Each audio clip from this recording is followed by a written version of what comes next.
نحمده ونصلي على رسوله الكريم اما بعد فاعوذ بالله من الشيطان الرجيم بسم الله الرحمن الرحيم رب اشرح لي صدري ويسر لي امري واحلل عقدة من لساني يفقهوا قولي. شہر اللہ المحرم، جسے محرم الحرام بھی کہا جاتا ہے. محرم کا لفظی معنی ہے حرام کیا گیا، یعنی جس مہینے کی حرمت ہے، جس میں بہت سے ایسے کام حرام کیے گئے ہیں جن کو ایک مسلمان نہیں کرتا یا ان کا کرنا اس کے لیے حرام میں آتا ہے. محرم کے مہینے کو شہر اللہ کہا جاتا ہے، اللہ کا مہینہ، اور اللہ کی طرف اس مہینے کی اضافت تعظیمی ہے، یعنی اس مہینے کی تعظیم کی وجہ سے اس کو اللہ کا مہینہ کہا جاتا ہے. اس سے اس مہینے کی امپورٹنس کا پتہ چلتا ہے.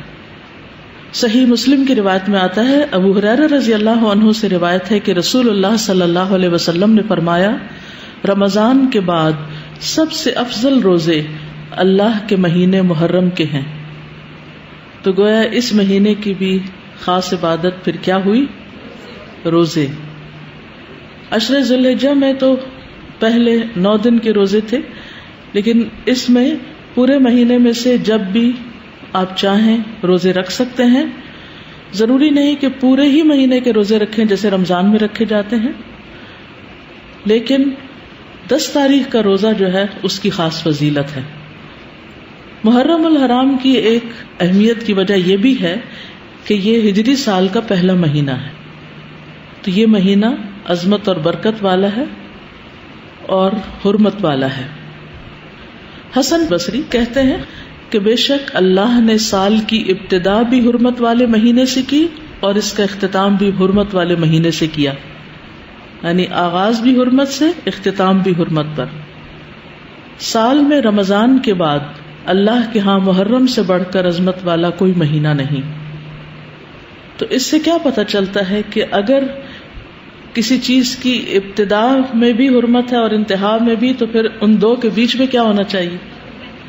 اس کا خاص خیال رکھنا چاہیے. یعنی جس کام کے آغاز میں اور جس کے اختتام پر خصوصی ہدایات دی جائیں اور اللہ سبحانہ وتعالیٰ کی عبادت اور خصوصاً روزے وغیرہ کی عبادت کی طرف متوجہ کیا جائے تو سال بھر بھی پھر اس کی عادت اپنا لینی چاہیے.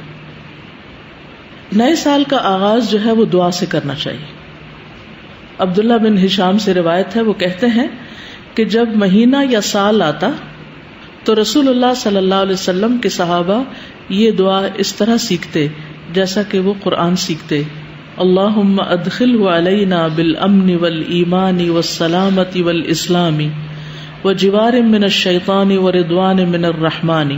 اس کا معنی ہے، اے اللہ اس مہینے کو یا اس سال کو ہمارے اوپر امن اور ایمان، سلامتی اور اسلام کے ساتھ، شیاطین سے بچاؤ یا شیطان سے بچاؤ اور رحمان کی رضامندی کے ساتھ داخل فرما. محرم کا مہینہ چونکہ حرمت والا مہینہ ہے تو اس مہینے میں خاص طور پر آپس میں ایک دوسرے پر ظلم کی ممانعت ہے.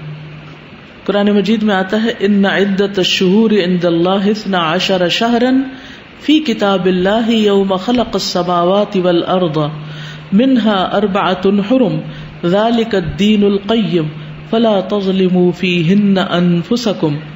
بے شک مہینوں کی گنتی اللہ کے نزدیک اللہ کی کتاب میں 12 مہینے ہیں، جس دن سے اس نے آسمانوں اور زمین کو پیدا کیا، ان میں سے 4 حرمت والے ہیں، یہی سیدھا دین ہے، سو ان میں اپنی جانوں پر ظلم نہ کرو. تو میسج کیا ہے؟ فلا تظلموا فیہن انفسکم، اپنے آپ پر یعنی ایک دوسرے پر ظلم نہ کرو. تو کیا نہیں کرنا اس مہینے میں؟ ظلم نہیں کرنا.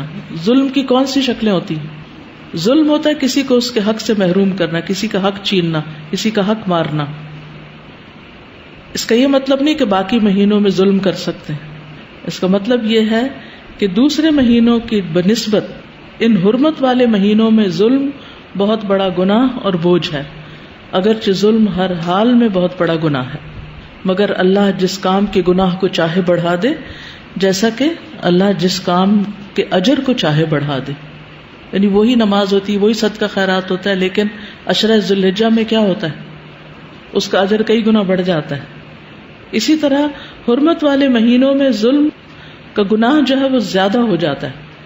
اور یہ 4 مہینے خاص طور پر 1/3 آف دا ایئر خاص طور پر اس لیے اس کام کے لیے رکھا گیا اور اس کی شدت کا احساس دلایا گیا تاکہ لوگ اس کی پریکٹس کریں، کانشیس ہوں، اور خصوصی طور پر اس میں اپنے آپ کو ایسے گناہوں سے بچائیں تاکہ باقی سال بھی اس پر عمل کر سکیں.